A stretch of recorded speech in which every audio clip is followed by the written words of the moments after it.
ताईंना 34 सालामुळे आम्ही प्रोग्राम सुरू केला होता. तर आपल्याला असं सोबत राहून काम करायचं आहे. तुम्ही तुमची सहकारीच आहे. तुम्हाला कोणताही प्रॉब्लेम असला काही मत सांगा.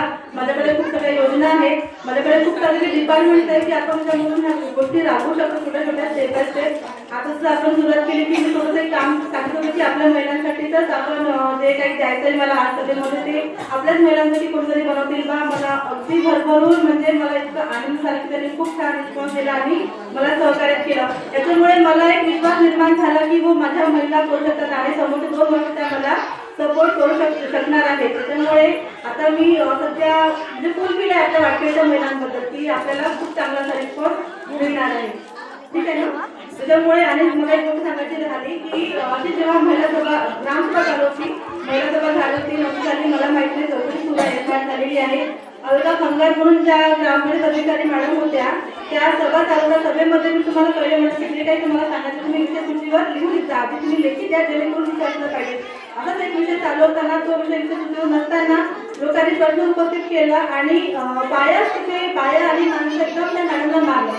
ऍक्च्युली मध्ये त्या मॅडमला मारायचा किंवा काही करायचा काहीच अधिकार नव्हता. त्यामुळे ते प्रकरण एवढं जास्त स्ट्रॉंगली चालू आहे की सगळ्यांचा बहिष्कार आहे. कुठली सभा घ्यायची नाही आणि कुठले काही घ्यायचं नाही आहे. आपलं ग्रामसभा घ्यायची नाही आपल्याला महिला सभा घ्यायची नाही काही आपल्याला घ्यायचं नाही आहे. पण माझं म्हणणं असं होतं मी यासाठी अशी सभा घेतली हा विषय शेतीसाठीचा आणि कागदभर पण सगळ्या आमच्या दृष्टीवर हा विषय सुरू आहे आणि पणमला पण आपल्या इथे जे ग्रामसेवक आहे नवीनच मुलगा लागलेला होता तो त्याने सुसाईड केलं. गळफास घेऊन त्याने आत्महत्या केली. कशासाठी केली की त्याला खूप टेन्शन आलं होतं होते ग्रामसभेची 26 जानेवारीच्या. अशा पद्धतीने ग्रामसभा होणार असेल की तुम्ही आधी सांगणार नाही नंतर तुम्ही येऊन ते गोंधळ घालणार तुम्हाला जे तुम्ही ज्यांना निवडून दिलेलं आहे ते उत्तर देणार नाही. प्रत्येक वेळेला आम्ही कसं काय फेस करायचं. आम्ही पण तुमच्यासारख्या सर्वसामान्य लोकांबरोबरच निवडून आलेलं आहे. फक्त प्रश्न एवढा आहे की आमच्या आईवडिलांनी मला जास्त शिकवलं आम्ही पण मेहनत घेतली आणि आम्ही ते त्या ठिकाणी नोकरी लावून आम्ही तुम्हाला प्रेझेंट करत आहोत. पण जेव्हा आपण गाव म्हणतो गावामध्ये जेव्हा आपण राहतो तुम्ही त्या लोकांना निवडून दिलेलं आहे तुम्ही त्या लोकांना प्रश्न विचारून त्यांच्या थ्रू आम्ही कसं काम करू हे बघायला पाहिजे ना की प्रत्येक कामाला आम्ही जबाबदार आहोत असं करायला पाहिजे.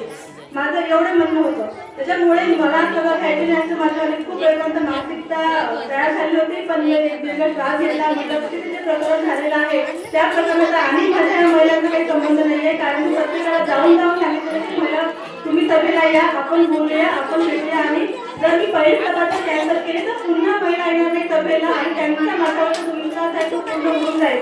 जे आपण साहित्य तयार केलं ते साहित्य तर झालंच असतं पण आज जर ती सभेला इथे आली नसती आणि सभा घ्यायची नसती त्याच्यामुळे तुमचा आणि माझ्यावाला जो विश्वास हा कायमचा सुटला असता. म्हणून माझी आज या सभेला उपस्थित आहे. माझ्यासोबतच सहकार्याला एवढं वेगळं मारहाण होऊन सुद्धा काहीच गरज नव्हती. जेव्हा ज्या ते तुम्हाला कायद्याने अधिकार दिला आहे की तुम्ही लेखी सांगू शकता तुम्ही लेखी बोलू शकता आणि लेखी करू शकता. त्याच्यामुळे कोणाच्याही इज्जतीवर हात घालणं हे खूप चुकीचं आहे आणि तो मी खूपच तीव्र शब्दामध्ये निश्चित नोंदवलंच आहे आणि त्यांनी पोलीस कंप्लेंट पण झालेले आहे. कारण आता बऱ्यापैकी होऊन जाईल सगळ्या गोष्टी होऊन जाईल पण नंतर जे प्रॉब्लेम होणार आहे त्याला तुम्ही आम्ही सक्षम आहोत का नाही ना. मग आपण आपल्या मुलांना आपल्या मिस्टरांना आपण सुद्धा पण जेव्हा आपण एखादी गोष्ट करतो तेव्हा ती गोष्ट चांगल्या पद्धतीने कशी करून घेऊ प्रेमाने कसं राहू आपण हे बघायला पाहिजे.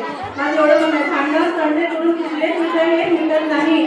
आपल्या भावाभावांचे भांडण असते कोर्टापर्यंत केस जाते वकिलाला पैसे भेटते आणि आपण का करतो त्याला दोघा साईडला पैसे पुरवतो दुसऱ्याचा दुसरा भाव होते. त्याच्यामुळे या गोष्टी सहसा टाळणं खूप जास्त गरजेचं आहे. म्हणून तुम्हाला जर माझ्याकडून जर काम करून घ्यायचं असेल तर तुम्ही माझ्याकडून फक्त प्रेमाने काम करून घ्या मग तुम्हाला 100% सहकार्य करेल. आणि जर असं म्हणजे फक्त मी तुम्हाला सांगत आहो फक्त मी सांगत आहे इन्सिडंट किंवा असं 2 घटना 2 समोर झालेल्या आहेत आणि मी कुठे सांगायचं यावर म्हणजे समोर कसं काम करायचं हे आहे. त्याच्यामुळे मला असं वाटतं की आपल्या काम सोबतच करायचं आपण खूप चांगलं काम करू. आपण गावाला जेवढे मला बघितलं म्हणजे बॉडी थ्रू घेता येईल तेवढं त्यासाठी प्रयत्न करणार आहे. आणि याच्यात सांगते की जसं आपण घर सांभाळतो महिला सक्षम करेल तसं महिला आपण आपलं गाव पण चांगलं सांभाळ करेल घर मिळून गाव बनतात.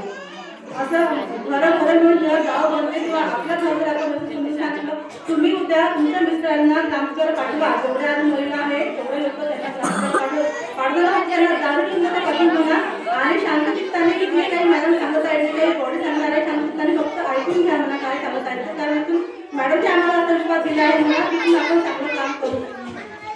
त्याच्यामुळे कुठलाही गोंधळ होणार नाही ग्रामसभा तहकूब होणार नाही त्याची काळजी घ्यायसाठी तुम्ही थोडं त्रास सांगा त्याचं म्हणते की मग तुम्ही खूप कारभारी आहे, ती पाहिजे आहे, ती पण खूप कारभारी आहे, ती मग त्याला आम्ही काम जाणारच नाही ग्रामसभेला आणि आमदारही पाहून की का करायचं त्यांना आम्हाला एकच कुठून ग्रामसभा भेटते त्या ग्रामसभेचं आम्ही म्हणणं मांडण्याबद्दल काहीही माझं म्हणणं नाहीये, पण म्हणणं मांडण्याची पद्धत असते, एक प्रोटोकॉल आहे, त्या प्रोटोकॉलने आपल्याला म्हणणं हे मांडावं लागणार आहे. त्यामुळे तुम्ही सगळ्यांनी महिला जेवढ्या उपस्थित आहे त्यांनी मला जेव्हा मिस्टरांनी पाठवाल ग्रामसभेला तेव्हा त्यांना सांगा की तुम्ही शांतचित्ताने जाता, मॅडमला शांतचित्ताने तुमचं म्हणणं मांडता, पण त्यांचे 20-21 विषय लागले आहेत, नोटीस बोर्डवर ते विषय होऊ देता आणि त्यानंतर तुम्ही म्हणणंही मांडता. अशा पद्धतीने ग्रामसभा घेतात. तर अशा पद्धतीने ग्रामसभा झाल्या आपल्या गावच्या तर मी तुम्हाला 100% विश्वास देतो की ज्या ज्या डिपार्टमेंटच्या लोकांना आपण बोलवलेलं आहे ते लोक पण शांतचित्ताने बसतील, ऐकतील आणि म्हणतील की हो वाटपेटची ग्रामसभा ही खूप चांगली होते. एक चांगला संदेश आपण तालुक्यामध्ये आपल्याला देऊ शकतो, कारण आपलं गाव एवढं सुंदर आहे, आपले लोक एवढे सुंदर आहेत, तर आपल्या गावाची कुठल्याही पद्धतीने बदनामी होऊ नये असं माझं मला स्पष्ट मत आहे. त्याच्यामुळे कारण जर तुमचा